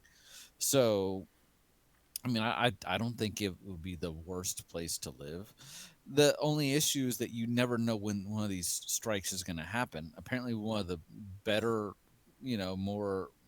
more peaceful villages was a place called Rito, Hmm. and it was one of the first casualties of the war, and it was like leveled. So you could maybe make the argument that people weren't prepared, but still, it was the Rito was like synonymous with massacre on Kamigawa. So better than some places, definitely much better than Innistrad or Amonkhet. Not as nice, not as safe as someplace like Theros, though, where you can feel relatively safe, especially if you're not, As out, long as you don't say anything bad about the gods. and if you're not like actively like in the military or something where it's your job to Mm. go out and get hurt, then I mean, any plane where you're allowed to grow up as a philosopher, where people have that luxury, that's a good thing. So So if you had to choose one or more regions, which ones would you gravitate towards? assuming that I'm not a Soratami, because the Soratami have pretty much got it made. And maybe let's also say because the White Castle is it's almost the obvious choice because there's it's one of the most protected. Um, you know, the Black Swamp may not be terrible as long as you can watch your own back. There, you worry less about the Kami and more about everybody else that's there, because like Chewie said, it's the stereotypical bad place. But people, for the most part, seem to leave each other alone because everybody there's got a story, everybody there's an outcast, and it doesn't seem like the attacks are as frequent there, maybe because it's more removed from some of the other battlegrounds. So while it may not sound like a great place to be, if you just kind of want to get away from it, believe it or not, that may be the preferred vacation spot. If you don't want to get caught up in the war, right? So, Right. Hmm. Well, we've had very different answers. Well, we had different thoughts on Yeah. the locations. How about you, Chewie? I got nothing. Would you want to live there? Like, as I say for all the pre-industrial places, nah. But so any place that isn't Kaladesh. pretty much, yeah. But like, I mean, I agree with all of you that before the Kami War, it's probably fine. Yeah. And then during the Kami War, it's mostly fine with the exception of the fact that you could just up and die at any minute. Yeah. But it's not like you get warning. It's not like you spend a month going, is that Kami over there going to come kill us? No, it's, hey, look, is that a Kami? I'm dead. So Yeah. so there But you've got like Chewie- that Ninjas. plus there are ninja, yeah. But you've got that like constant sense of dread that something horrible could happen at any minute. But Yeah. there are no spikes in that until something horrible does happen and then it's too late. You know what I mean? Yeah. So like it's super stressful, but after a while you just get used to it. Yeah, I know what you mean. So is there a particular region that you'd be interested in, or two more regions? I mean, I'm not very spiritual, so I think the Jukai forests and the Sekenzen mountains are out. I'm not a criminal, as far as you know, so the Tekanuma swamp is out. So You aren't yet. yet. So I would either try to live somewhere in the Araba in Tawabara, or I'd go to school.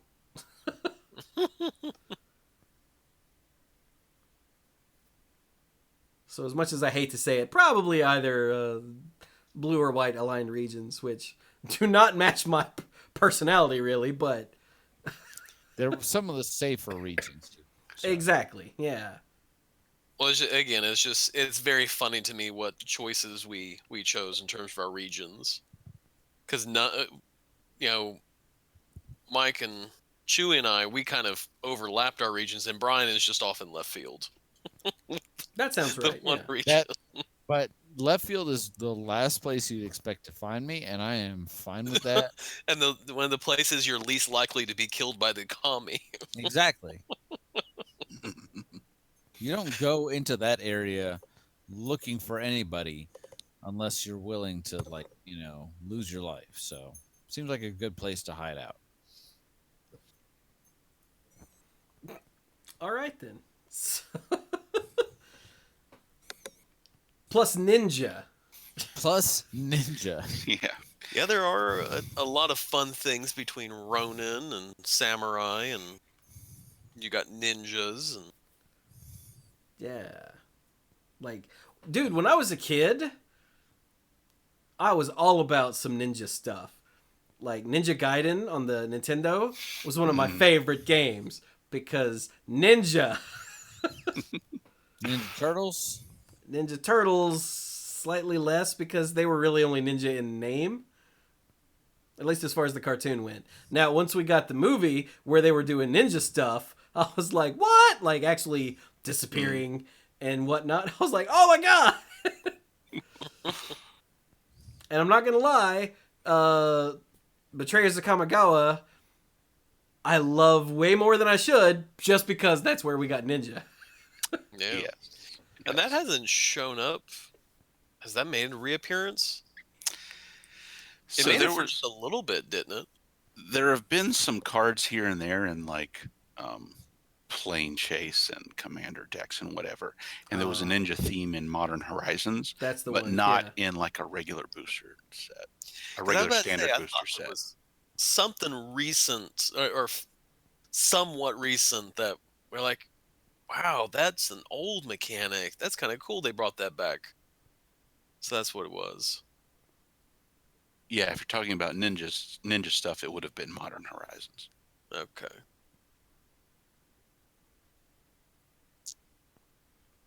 Yeah. Is there anything? Hey, chat. Is there anything important that we missed?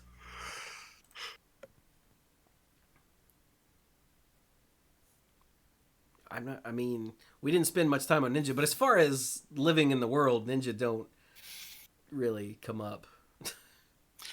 Yeah, I mean, if you're just if you're just a regular bloke, the ninja probably isn't going to bother you because you don't have anything worth stealing. Exactly. Besides, that you probably wouldn't even know they're ninja because they're masters of disguise, That's right. That's right. which is what the whole ninjutsu ability was flavored as. hmm Right. That ninja only dressed as a boar, and when it got close, surprise! I'm a ninja. Whack! Come on, man. That's not an end table. It's a ninja. It's a ninja. Oh, you better hope no one makes that end table able to attack, or else it will ninjutsu. Does that mean that could actually be a wall of fog? Could actually be a ninja? I think it could. It could. If you could make it somehow attack. Yep. That You'd have to go to a lot of trouble though to do that. man. But we know it can be done. We do know it can be Yeah, done. we do. We have What? seen it. Beware the fog bank. For it's not that it could be hiding ninjas; it could be ninjas. All right, I think that's a good place to end this episode. Yeah, there you go. So tell me, dorks, do you have some manner of final thoughts? Just anybody. Dirk, Well, I guess I'll go. Okay, So, Brian. Steve, Billy Bob. So, oh yeah, I had something.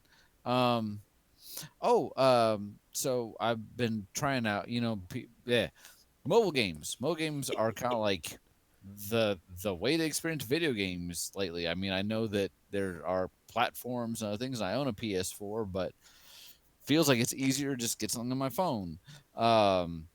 I tried out a game that people were going nuts about, and it's called Ark Knights, and it seems pretty cool, but it's a tower defense, and I was never really that into Plants vs Zombies. I almost said Plants vs Ninjas. That's how much ninjas are on my mind. Plants vs Ninjas will be a very different game. But you know, Plants vs Zombies was never my favorite, and I admit this is kind of interesting because you've got a lot of stuff going on. Like you build a base and you can recruit your units and do headhunting and stuff, but at the same time, it's almost like too much stuff to keep track of. And then on the other end of the spectrum, for the first time in like 2 years, I actually re-downloaded Final Fantasy Record Keeper because Wow. yeah, I hadn't played it in a long time. I had not had it on this phone, but I saw in a YouTube video that somebody, was trying it out for the first time, and I'm like, it's been out for 5 years. I looked at my thing. I downloaded it in August of 2015, and I'm like, wow. But it's still going, and I was afraid I wouldn't be able to access my old file, and part of me was like, well, maybe I could start over and just try it for a couple hours, but no, I've still got it and dabbled around a little bit. I don't think I'm gonna like play it on a regular basis, but I was like, yeah, I really enjoyed that game. It was my first long-term mobile game, my first serious mobile game relationship, I guess. But the thing that one of the reasons I stopped playing was every time you do anything, it makes it load. And I had forgotten that. And now I'm remembering it. And I'm like, yeah. So, but, still a quality game. So I thought I'd share that with you guys because I know that Chewie played it for a while and I thought Dirk had it for a while too. So, Mike never did it because Mike always felt like the the active time system was always working against him. Yeah, I just didn't like the interface. Right. So, but that's And also, the only smartphone I've owned is a work phone. So yeah, probably not. You don't own an iPad, like a tablet? I do have a tablet around here somewhere. I won it in a raffle at a work party, but I haven't turned it on yet. How long have you had it? Don't answer that, Mike. Plead the fifth. Plead the fifth. I'm just curious. Not everybody uses a tablet for everything. I'm just Multiple years.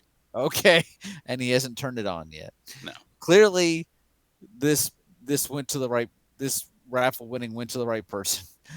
Everybody else that bought a raffle ticket is like, dang it. No, it was just a door prize raffle, and I was literally the 12th name called because the 11 other people before me had already left. All right, we're gonna keep calling numbers until somebody takes this dang tablet home. So, basically. Yeah. Well, there you go. So, I mean, I'm enjoying other games. Samantha and Carrie and I are playing our way through Dragon Quest XI, and I think we're getting down toward the end. It's been enjoyable. So, but yeah, That's cool. yeah, it's been a lot of fun. I haven't played a Dragon Quest game since Dragon Warrior, the first one. So That is less cool. So, but I'm enjoying 11. And I don't want to take forever with my final thought. Just that's kind of where I'm at with games. Yeah, hopefully gonna play some Magic at some point in the future. Oh, and looks like I need to go take care of another dog. So I will sign off and tell everybody good night and Godspeed and all that good stuff. don't don't fall victim to a random commie attack, I guess. Yes, for my final thought, I've been playing Minecraft for a bit, and I decided this. Was starting to get tired of Minecraft, and wanted to get back into game, and so I've had started playing Final Fantasy 15.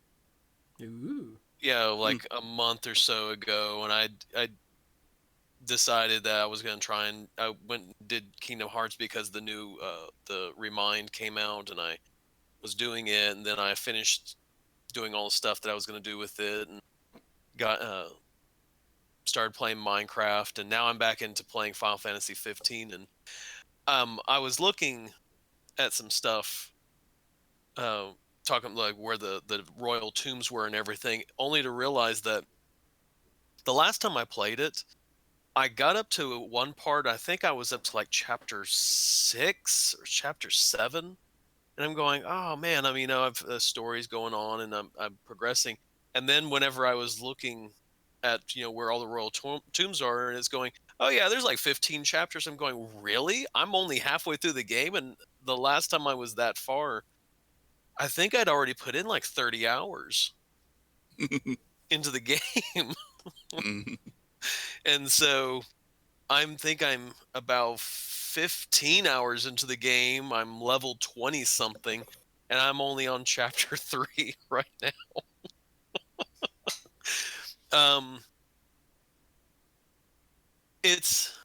I will say that even though I haven't beaten the game, it is a very fun, relaxing, go at your own pace Final Fantasy. I love that. Being a Final Fantasy fan, I have seen them go from, this is the turn-based system that you just do, and you just do it for all Final Fantasies, to a couple different systems where they realize that people are not going to keep buying Final Fantasy games if the turn-based system is all you do. Or I might say turn-based system where, all right, this character's timer came up, attack, use item, and just do that for all your party members and so on and so forth. That they have been trying to come up with more interactive ways of doing combat, to making things more user-friendly, more interesting, engaging. I love the fact that they've been doing that for the Final Fantasies. And I think that has helped. I think it's been a boon to them. And I haven't done my my reserve copy of Final Fantasy VII just yet, but probably by the end of this month I will put down my my copy of the game. And then also, as an additional final thought and everything, Clone Wars season 7 of Clone Wars comes out, I think, tomorrow. Ooh. I'm looking forward to that. Clone Wars was, when it first came out, like the first season, it was interesting, but it wasn't like mind stopping, oh, you mean you have to watch this. By about season 5, after probably about season 3, season 4, it started getting to the point where you really just you had to know what was going on in order to know what's going. You had to be aware of what's had happened prior to understand what was going on. And then by the last season they had run, there was the plot and the emotion was so thick that the end of the regular season was heart-wrenching. And then when they did the secret season, everything that sort of added some flavor. But to find out that they're doing this one and to sort of round out the story and prep you for the next series that they did, which was Rebels. LucasArts and the Clone Wars and Rebels series are amazing. If you have never seen those, they're a must-see. Like, hands down. If you're a Star Wars person, you must see them. You're not my real dad, Dirk.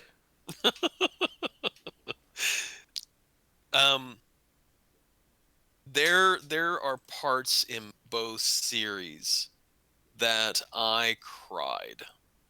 Like, teared up, not like bawling in my seats, Notebook style, teared up and crying, but there are like wailing and bawling and gnashing of teeth kind of crying.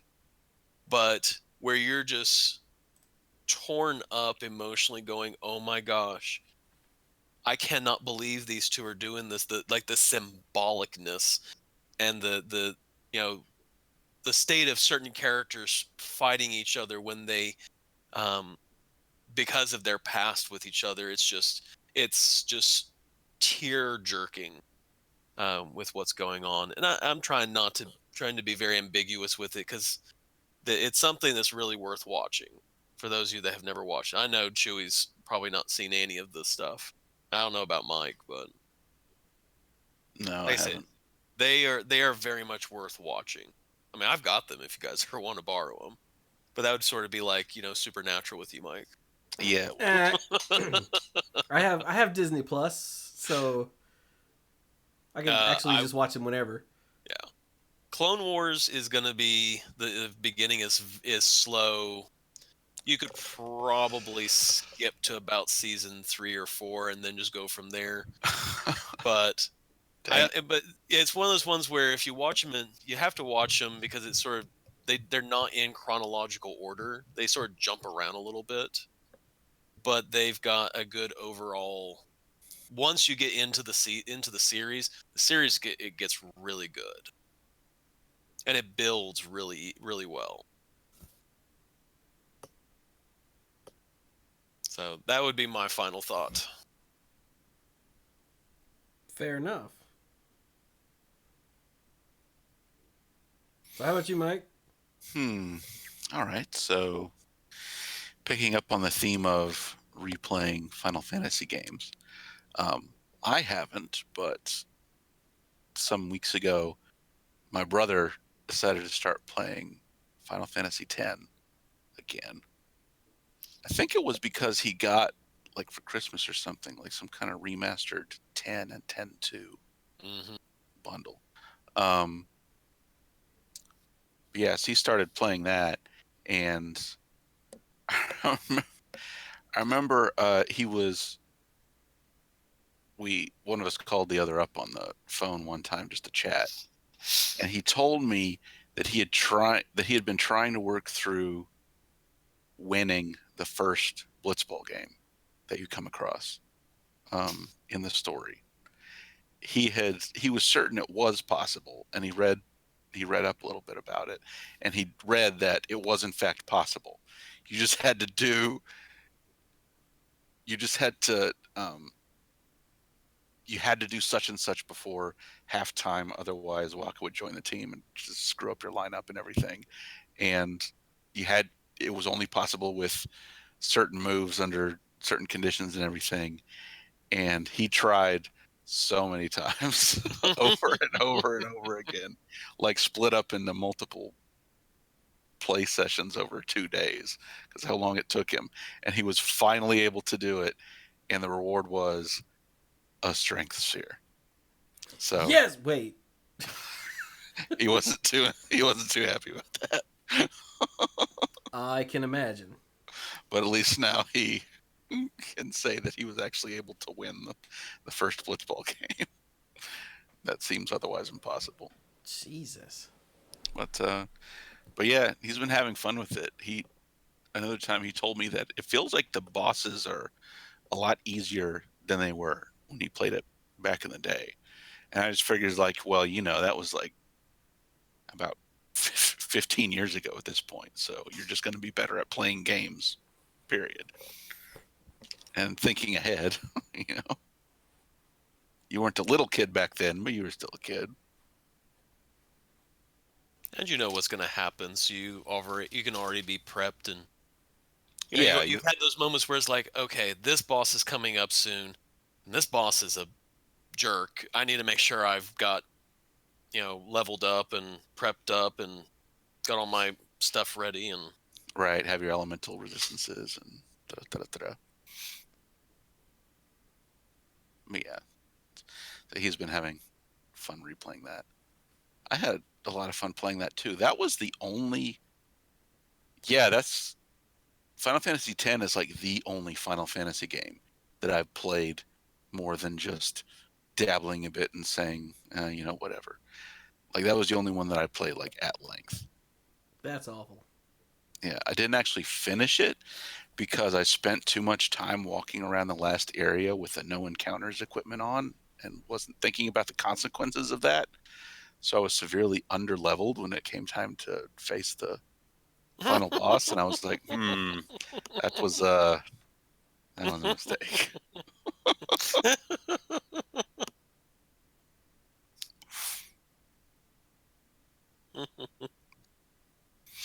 But yeah, so there's my old Final Fantasy game related final thought. Nice.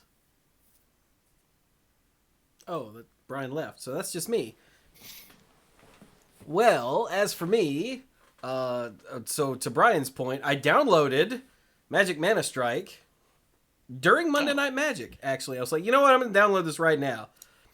And then I completely forgot that I downloaded Magic Mana Strike until about an hour ago. Sometime during this show, I was like, hey, look at this. I'll be damned. So yeah, I haven't actually played Mana Strike, but I'm gonna. Probably once we're done here, I'll go sit in the living room and turn on Clone Wars, except not. Turn on something and then watch, have it running while I play some Mana Strike. That's the new mobile Magic game that's not Magic.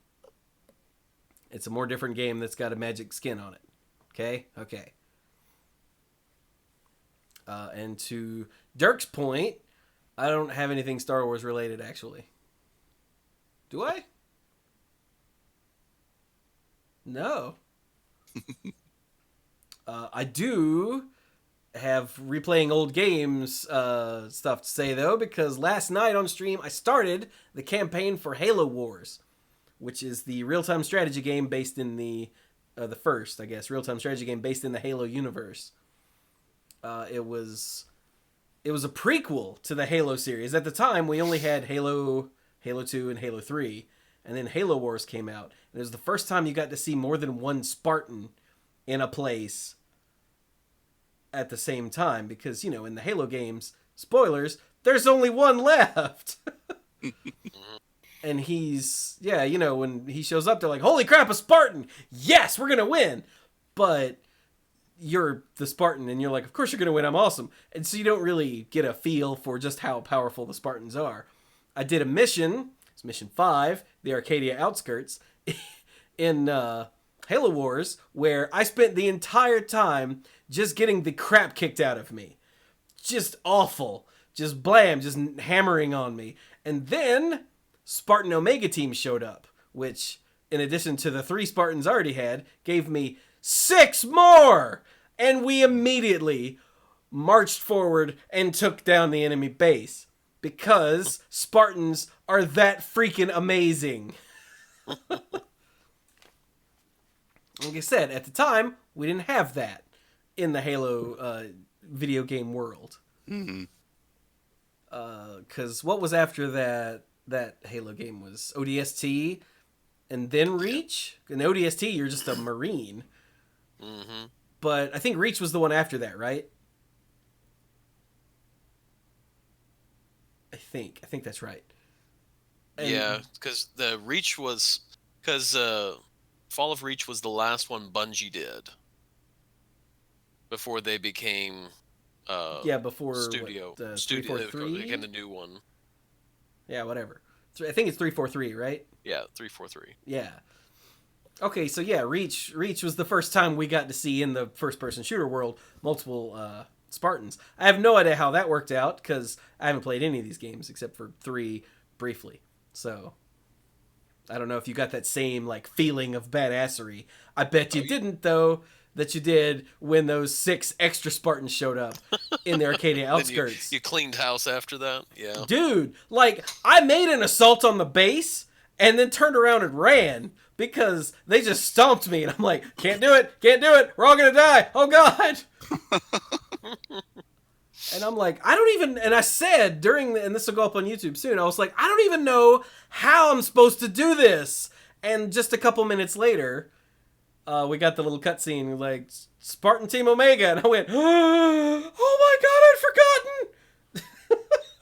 forgotten! Excuse me. Because I remember, wasn't that on Halo Wars that the Spartans, don't they have like a Spartan laser, and the laser just cuts through heavy armor like a Yeah. hot knife through butter, doesn't it? Yeah, the Spartan Laser is the final Spartan upgrade you can get if you take your tech tree all the way up. And it is stupid. Spartans also have the Jack ability, which is what makes Spartans that's so right, awesome. where they can steal stuff. Yeah, they can steal vehicles from the enemy. So when we marched on the final base, I think I had 3 or 4 enemy wraiths on my team. Nice. And I was like, ha ha ha ha. The shoe is on the other foot. Yeah. And it's kicking you in the head. So yeah, I am not good at real-time strategy games. In fact, Halo Wars is the only real-time strategy game I've ever actually played and didn't hate. Mm-hmm. So if you come to watch that for my enjoyment and for the story, don't come to watch someone that's good at real-time strategy games, because I am not. In fact, I am awful. I don't do keyboard shortcuts. I don't do it. It's bad. If you're like, oh my God, Chewie, what are you doing? I'm like, I'm doing the best I can. That's what I'm doing. All right. It's like when I played Mortal Kombat. You didn't come to watch that to see me playing a fighting game well, because I was not. But it is a game that I desperately love, and I can't wait to finish that. The YouTube videos will start. Let's see, what's today? Today's Thursday. Friday, Saturday. So, those will probably start next Monday, I think. I'm pretty sure. Because I've got 2 Goose Game videos. That's Friday, Saturday. This will be Sunday. So yeah, Halo Wars should start on Monday. And I'm super hyped for it, as far as YouTube goes. And then I'll probably do another Halo Wars stream. It might take 2 more streams. I don't know. Sometime soon. So, yay! I'm very excited about that. Can you tell? It's been on my list forever because I have StarCraft Remastered and StarCraft 2. They were gifts from Blizzard Mike, who was like, hey, would you ever play this? And I went, yeah? He goes, here. I was like, oh, thank you! But I decided I can't start with StarCraft, having never played a real-time strategy game with a mouse and keyboard before. So I'm starting with Halo Wars, because that's a real-time strategy game that I already know that I can learn with a new keyboard setup, a new controller setup. Makes sense, right? Mm. And because it's essentially, let's be honest, it's essentially a ripoff of StarCraft, right? Like, as far as the real-time strategy goes, you've got your Marines, you've got the Covenant, which are basically the Protoss, and then you've got the Flood, which are basically the Zerg. As far as the mechanics in... Yes, if we're going to make that, yes. Yeah. As far as the mechanics in the real-time strategy game go, it's essentially that. So... Yeah, my argument would be that it was Sierra Studios who did it, and because they were Microsoft, I think it would be more in line with like the Age of Empires series. But I do agree that you do have sort of the paper, rock, scissors thing going. Yeah. Oh yeah, spoilers, the Flood is in Halo Wars, in case you didn't know that. They show up later, and it's a major issue. But anyway. So there you go. That's that. Okay, Untitled Goose Game is finishing up. If this video is public, Untitled Goose Game, the video series is done. I did the last 2 videos over the last couple days.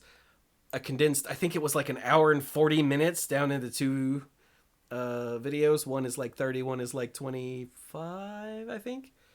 Because there was a lot of just walking around from area to area. But I really enjoyed Untitled Goose Game, by the way. Because it's Asshole Goose Simulator. And yeah, that's awesome. What else? Galakrond's Awakening finished on YouTube. I got sick and couldn't play it. I finally played it like almost a week later. It was ridiculous. I did that on, I think, a Sunday was my first stream. I did Monday Night Magic, and then I didn't stream again until Sunday. Because I was busy being sick and dying. But, so that went up on YouTube.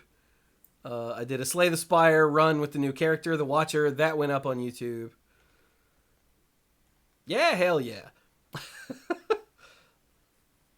I'm so excited to be playing all these games and then turning them into content, you know? Yeah. There's such good stuff. Galakrond's Awakening in Hearthstone was so much fun. Because instead of being like the roguelike game like the last, I don't know, several have been, it's more like the old adventures where story happens deliberately, and it was just fun. And this one had the bad guys and the good guys, and so it was like two adventures in one. And it was just silly enough because League of Explorers, come on.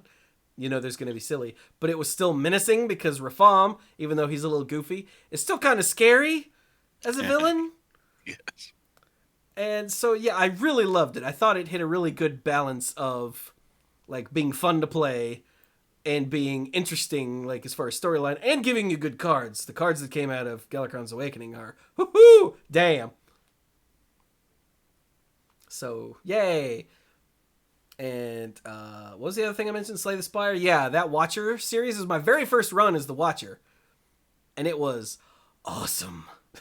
The new Watcher is so sweet. Or the new character, the Watcher.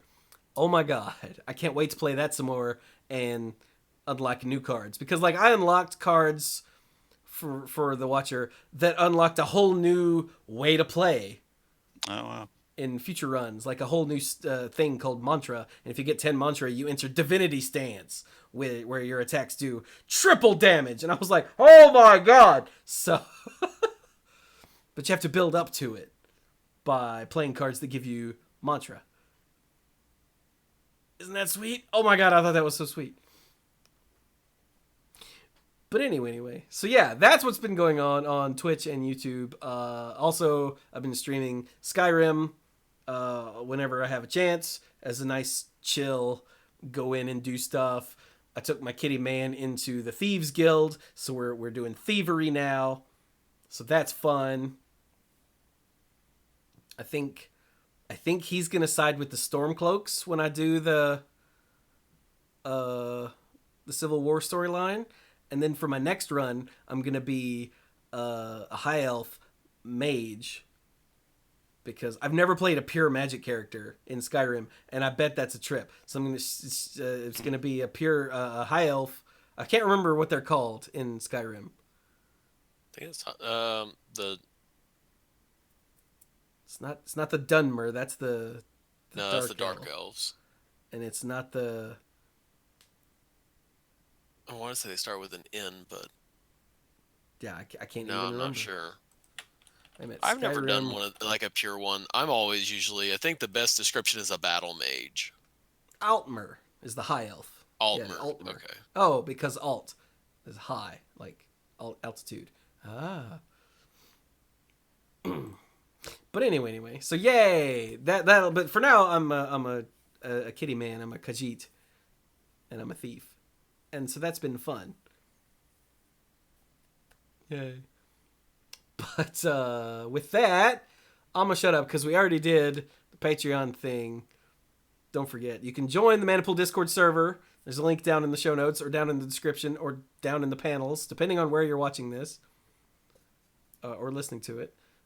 We have channels for all kinds of different games and discussions, and it's a lot of fun.